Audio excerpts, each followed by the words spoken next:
اللهم صل وسلم وبارك على نبينا وحبيبنا محمد. السلام عليكم ومرحبا بكم. نتمنى تكونوا كامل ملاح وانتم تشوفوا هذه لا فيديو تاع اليوم يا ربي. اليوم جيتكم بهذا الكاطو بزاف بنين واقتصادي، والشكل تاعه يجي بزاف راقي، يحمر لكم وجهكم ويقطع لنا كميه لاباس بها.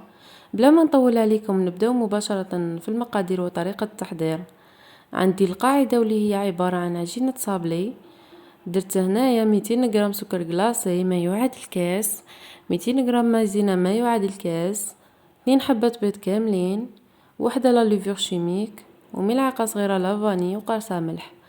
هنايا مباشره درت علبه تاع دهان وزن 500 غرام، درت معاها البيض والسكر كلاصي، دخلتهم مليح مليح في بعضياتهم. من بعد نجي نزيد لهم مايزينا، ندخلو كلش في بعضياته مليح مليح عفوا هكا باش نضمنوا الصابلي يجينا بزاف بنين وما يتغيرش الشكل تاعه وقت ما نطيبوه.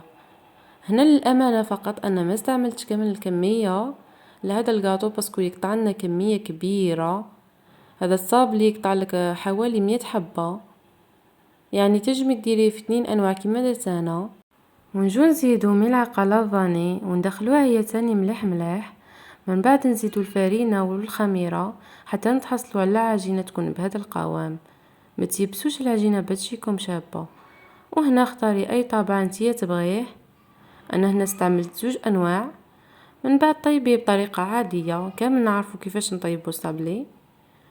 من بعد نروحوا مباشره نشوفوا الطبقه الفوقانيه تاع الكاطو تاعنا. عندي شوكولا بيضاء، شوكولا عاديه، درت لها ملعقه زيت وزوج حبات شوكولا سوداء بتحصلت على هذا اللون، وملعقه كاوكاو بالقشور تاعه يكون مقلي ومطحون. وخليها توجور فوق الماء يكون سخون هكا باش تقعد لنا سائله لاطول وقت ممكن، ونجمو نستعملوها عده مرات.